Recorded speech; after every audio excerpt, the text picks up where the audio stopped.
What's cooking, Ladle Gang? I'm here to bring you something completely original. I'm a white dude with brown hair talking about video games. Okay, at least I'm in a tub. Something unoriginal I'm also going to do is talk about The Legend of Zelda Skyward Sword, specifically the HD version for the Switch. When it comes to the release of an updated port or remaster, it's my silly personal philosophy that only the upgrades should be reviewed. Selling the base game wasn't the developer's goal. Their goal was to upgrade the shortcomings and outdated mechanics. So I'll exclusively be looking at what they added to Skyward Sword. Maybe someday I'll make a review of Skyward Sword's base game, but not today. We're talking about that lovely QOL, quality of lettuce, baby. Back 1,000 years ago, when this golden chunk landed on the Nintendo Wii, I was hyped. Skyward Sword and I have a very deep and passionate history. They brought out the best in me. I found my true self through them. But unfortunately, I ghosted them for about 9 years. But just like every toxic relationship, we're back together, and I swear it's for good this time. I loved Skyward Sword when I first played it.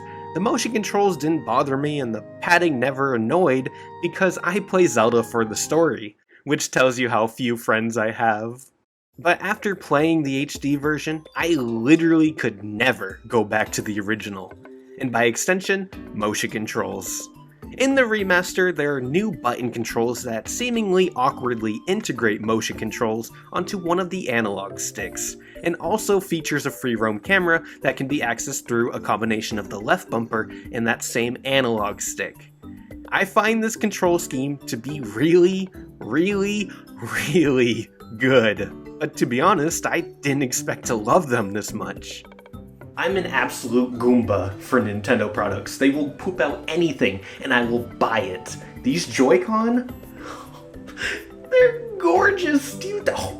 Oh, they're beautiful. I was fortunate enough to get a pre-order in for them, but unfortunately, they didn't come in on launch.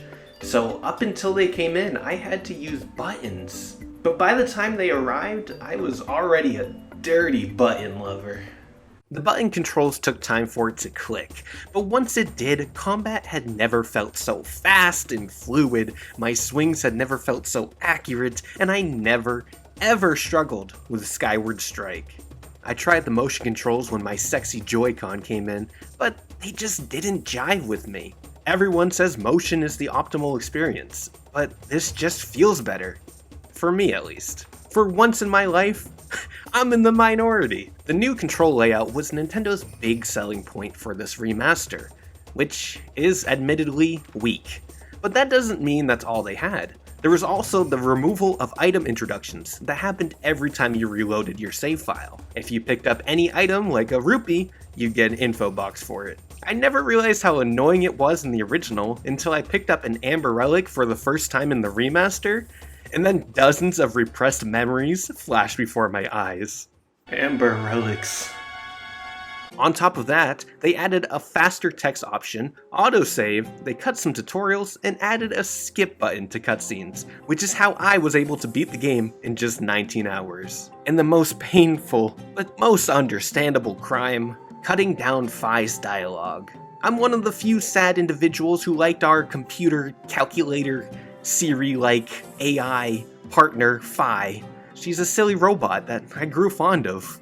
I love hearing those dumb little percentages she comes up with. My favorite calculator. I get why they cut it. It's definitely for the best.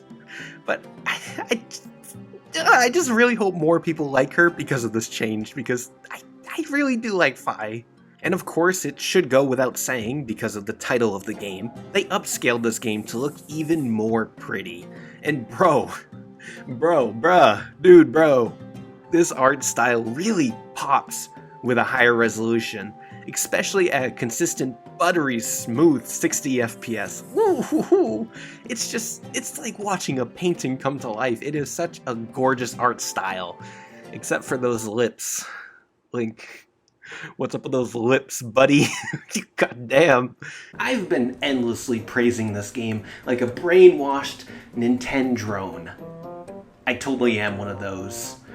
But The most egregious thing Nintendo did was release this stupid piece of plastic that I love so damn much. Nintendo always does some head-ass garbage with their games, like locking a pretty key quality of life aspect behind a paywall in a game that's all about getting quality of life upgrades. And on top of that, it's a paywall that can't keep up with supply and demand. The Zelda and Loftwing amiibo is one of the most beautiful looking amiibo to date. It is drop dead gorgeous. Ooh!